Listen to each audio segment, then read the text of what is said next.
तो गाइस, कैसे हो आप लोग? आप में से कितने लोगों ने कभी किसी आत्मा से कांटेक्ट करने का कोशिश किया है, या फिर कभी ऐसा सोचा है कि हमारे आसपास आखिर ये आत्माएं क्यों भटकती हैं, वो हमसे क्या चाहती हैं, इन आत्माओं को आखिर मुक्ति क्यों नहीं मिल पाता? तो आज मैं आपको ऐसे ही 5 दोस्तों के बारे में बताऊंगा जिन लोगों ने भटकती हुई आत्माओं से कांटेक्ट किया और फिर उनके साथ क्या डरावना हादसा हुआ और कैसे उन लोगों ने एक वीजी बोर्ड के थ्रू उन आत्माओं से कांटेक्ट किया। ये कहानी है दिल्ली के एक पीजी में रहने वाले 5 दोस्तों की, और वो लोग दिल्ली में रहकर कॉम्पिटिटिव एग्जाम्स का प्रिपरेशन कर रहे थे। करण, ऋषभ, आयान, राघव और मोहित, ये 5 लड़के उस बिल्डिंग के 3rd फ्लोर पे रहते थे। तो वो 5 उस पीजी के 3rd फ्लोर पर एक साथ रहते थे, तो उन लोगों में काफी अच्छा फ्रेंडशिप हो गया था।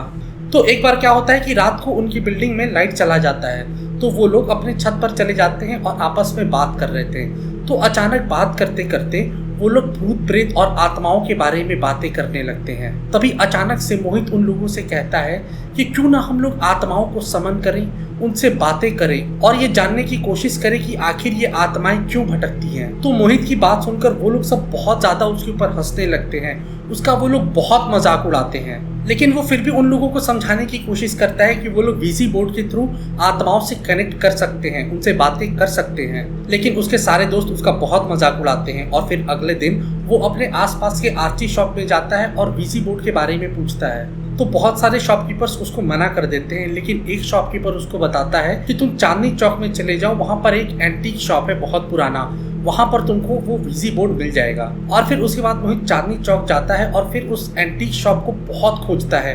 बड़ी मुश्किल से उसको वो एंटीक शॉप मिलता है। और फिर जब वो उस दुकानदार से पूछता है कि क्या उसके पास वीजी बोर्ड है, तो वो दुकानदार उसकी तरफ देखकर एक बिल्कुल डरावना सा स्माइल पास करता है और फिर उसको हंसते हुए एक कोने की तरफ इशारा करता है जहां वो वीजी बोर्ड रखा हुआ था। और फिर जब मोहित उस बोर्ड को उठाता है तब उसके ऊपर कुछ अजीब सा निशान बना हुआ था। मोहित उस शॉप वाले से पूछता भी है कि ये क्या निशान है, लेकिन दुकानदार उसको मना कर देता है कि वो नहीं जानता और वो उसको इसके बारे में कुछ भी नहीं बताता। फिर मोहित उस बोर्ड को लेकर वापस अपने पीजी आ जाता है और फिर वो अपने दोस्तों के पास जाता है और उन लोगों को बहुत कन्विंस करने की कोशिश करता है कि वो लोग वीजी बोर्ड के थ्रू आज रात आत्माओं से कनेक्ट करने की कोशिश करेंगे।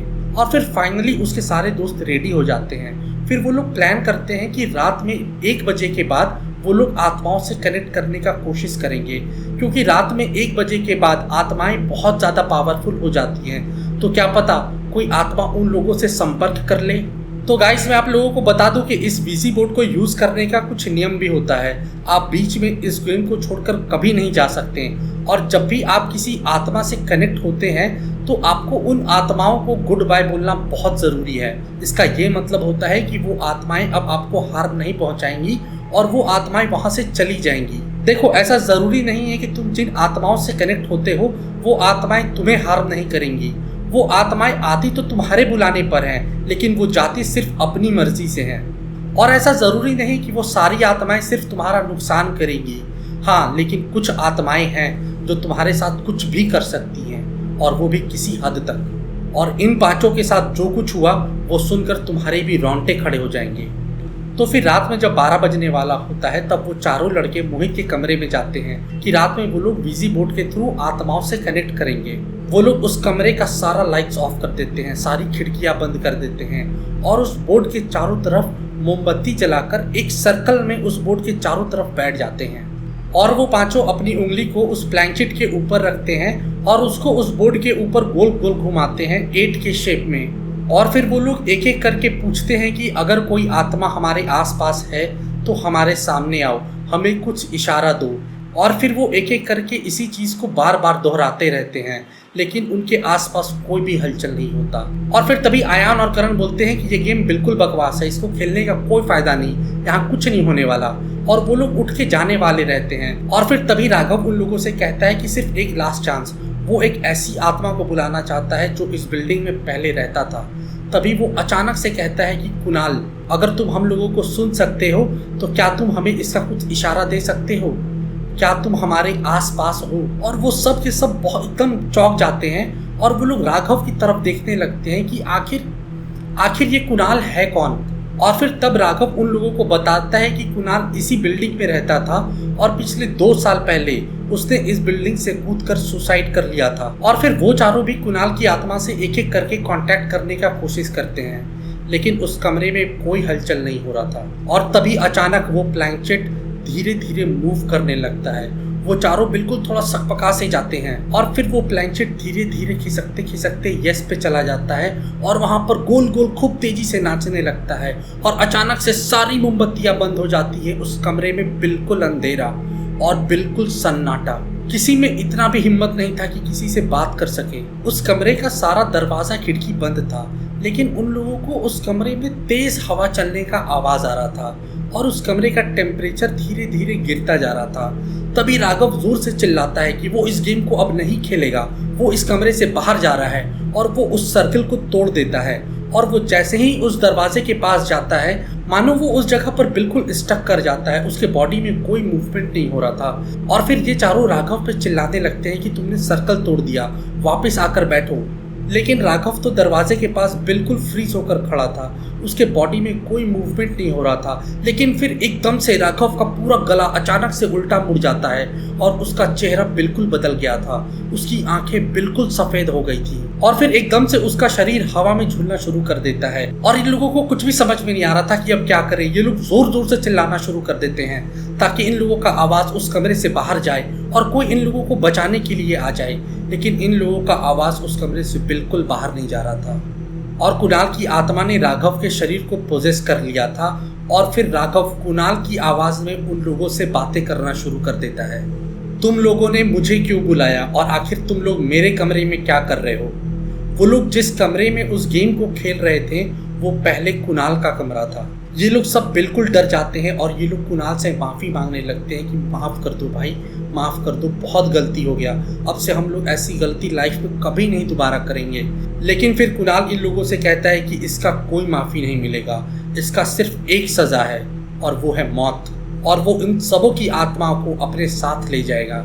और फिर ये चारों उस कमरे के कोने में दुबक कर बहुत जोर जोर से रोने लगे। इन लोगों को कुछ भी समझ में नहीं आ रहा था कि अब क्या करें। और फिर जैसे ही कुणाल इन चारों के ऊपर अटैक करने के लिए आगे बढ़ता है, तभी वो अचानक से 2 कदम पीछे हट जाता है। और ऐसा बार बार हो रहा था और उन लोगों को कुछ भी समझ में नहीं आ रहा था कि आखिर ऐसा हो क्यों रहा है। और फिर तभी करण नोटिस करता है कि उस कमरे में जो मिरर है वो हल्का हल्का चमक रहा है। और जैसे ही कुणाल की आत्मा उसके ऊपर अटैक करने आती है और जैसे ही उसका परछाई उस मिरर पे पड़ता है, तब वो 2 कदम पीछे हट जाता है। वो उन लोगों पर अटैक नहीं करता। वो समझ गया कि किसी न किसी तरीके से ये मिरर कुणाल के साथ कनेक्टेड है।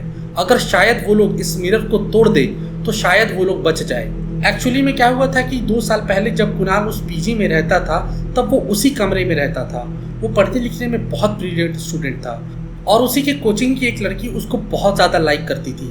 लेकिन कुणाल को उसमें कोई इंटरेस्ट नहीं था। तो वो गुस्से में आकर काला जादू किया हुआ एक मिरर कुणाल को दे देती है, उससे बदला लेने के लिए। और जब से कुणाल वो मिरर को लेकर अपने पीजी में आया था, उसके बाद से वो बहुत ज़्यादा डिप्रेस्ड रहने लगा। वो घंटों उस मिरर में देख करके अपने आप से ही बातें करता था। उस मिरर ने कुणाल को इतना ज़्यादा पोजेस कर दिया था कि वो उस पीजी के छत से कूदकर सुसाइड कर लिया। और किसी न किसी तरीके से कुणाल की आत्मा का कुछ अंश उस मिरर से जुड़ा हुआ था। इसीलिए जब भी उस मिरर में कुणाल की आत्मा का परछाई पड़ता था, तब वो उन लड़कों के ऊपर अटैक नहीं कर पा रहा था। और इसी गुस्से में कुणाल राघव के सर को जोर जोर से दीवारों पर पटक रहा था। और फिर एकदम से ऋषभ दीवारों पर उल्टा चलना शुरू कर देता है और वो इन लोगों की तरफ बढ़ने लगता है। तो ये लोग भाग कर जाते हैं दूसरे कोने में और उस मिरर को उठाकर जोर से दीवार पर मारते हैं। जैसे ही वो लोग उस मिरर को दीवार पे मारते हैं, अचानक से उस कमरे में बहुत तेज एक रोशनी निकलता है और राघव के शरीर से निकलकर वो आत्मा मिरर के अंदर चला जाता है और राघव का शरीर एकदम से आकर जमीन पर धड़ाम से गिरता है। उस एक पल के लिए उस कमरे में बिल्कुल सन्नाटा रहता है। और फिर जैसे तैसे ये लोग राघव को उठाकर उस कमरे से बाहर भागते हैं और रोड पर जाकर जोर जोर से चिल्लाना शुरू कर देते हैं। उस कमरे के पीजी में जितने लड़के रहते थे वो सब अपने कमरे से बाहर निकलकर इन लोगों की तरफ देख रहे थे और वो सब के सब बहुत ज़्यादा डर गए थे। और फिर अगले दिन उस पीजी के सारे लड़के उस पीजी को खाली करके कहीं और चले जाते हैं। तो गाइस, आप लोग इस सिचुएशन में होते तो आप लोग क्या करते हैं? मेरी मानो तो इन आत्माओं की दुनिया से जितना दूर रहोगे आप लोग उतना ज़्यादा सेफ रहोगे। आप लोगों ने कभी कुछ ऐसा फील किया है या आपके साथ भी कुछ ऐसा डरावना हादसा हुआ है तो आप लोग मेरे साथ शेयर कर सकते हो। तो गाइस मिलते हैं अगली वीडियो में। Take care.